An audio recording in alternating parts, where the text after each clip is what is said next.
Satara collector साहेबांना आम्ही संघटनेच्या वतीनं एक निवेदन दिलं। त्या निवेदनामध्ये महाराष्ट्रामध्ये मोठ्या प्रमाणात दुष्काळी परिस्थिती, सुका दुष्काळची परिस्थिती आलेली आहे।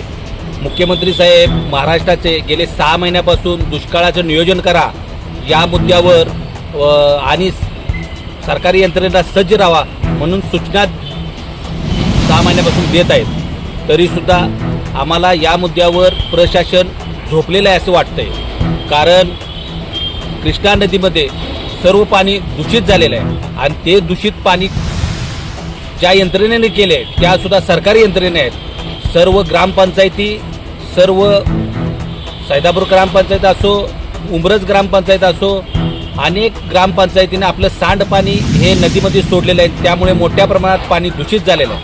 अक्षरशः त्यामधील मासेसुद्धा आज मृत पावलेली परिस्थिती आलेली आहे आणि तेच पाणी आमच्या लोकांना, शेतकऱ्यांना पिण्याची वेळ आलेली आहे। त्यामुळे भविष्यात जनावरांनाही ते पाणी पिऊन धोका निर्माण होऊ शकतो। त्यामुळे या सर्व मागण्यांसाठी आम्ही तहसीलदार कचेरी कराड या ठिकाणी शुक्रवार दिनांक 19/6/2026 रोजी सकाळी 11 वाजता आंदोलन करणार आहे। आमचे यामधील आंदोलनाचे मुद्दे असे असतील की पाटबंधारे विभागाने बंधारेमधील गेट काढून पाणी वेस्ट घालवलेलं आहे, ते पाणी पुन्हा त्यांनी गेट टाकून अडवण्यात यावे। प्रदूषण मंडळाने संबंधित यंत्रणेवर म्हणजे सीओ असतील किंवा मुख्य अधिकारी असतील या सगळ्यांच्यावर कारवाई करण्यात यावी, कारण नदीमध्ये प्रदूषण मोठ्या प्रमाणात वाढलेले आहे।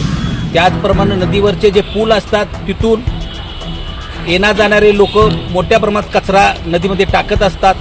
आता दुष्काळी परिस्थिती आहे, आपण सर्वांनी मिळून याला तोंड द्यायला पाहिजे आणि नंतर पुन्हा एकदा पाटबंधारे विभागाने निडेल गेट नावाची गेट बंधाऱ्यामध्ये टाकून पाणी अडवलं पाहिजे आणि जे शासकीय कामं जे मोठ्या प्रमाणात चालू आहेत, ज्याला मोठ्या प्रमाणात पाणी लागणार आहे ती कामं तात्काळ बंद करावी, बांधकामे बंद करावी, मोठ्या बिल्डरांची कामे बंद करावी आणि पाण्याची बचत केली पाहिजे। ज्याप्रमाणे पाटबंधारे मंत्री शेतकऱ्याला जे कायमस्वरूपी दम देत असतात की जर एखाद्याने उपसा जर नदीवरचा उपसा जर शेतीला केला तर त्यांच्यावर फौजदारी गुन्हे दाखल करेल। आम्हाला तेवढं ज्ञान आहे की पहिलं पिण्याचे पाणी आणि नंतर शेतीचे पाणी, एवढं शेतकऱ्याला ज्ञान आहे। पण प्रत्येक वेळेला असा दम देऊ नये, कारण शेतकरी तेवढा सुज्ञान आहे की पिण्याच्या पाण्याला पहिलं प्राधान्य देईल आणि नंतर तो शेतीच्या पाण्याला प्राधान्य देईल। पण जे दूषित यंत्रणा, जे दूषित तुमचे पाणी करत आहेत त्यांच्यावर मात्र तुम्ही कारवाई करावी। या सर्व मागण्यांसाठी आम्ही कराड तहसीलदार कचेरीवर शुक्रवारी दिनांक 19/6/26 रोजी सकाळी 11 वाजता आम्ही सर्व संघटना आणि नागरिकांना घेऊन मोर्चा काढणार आहे।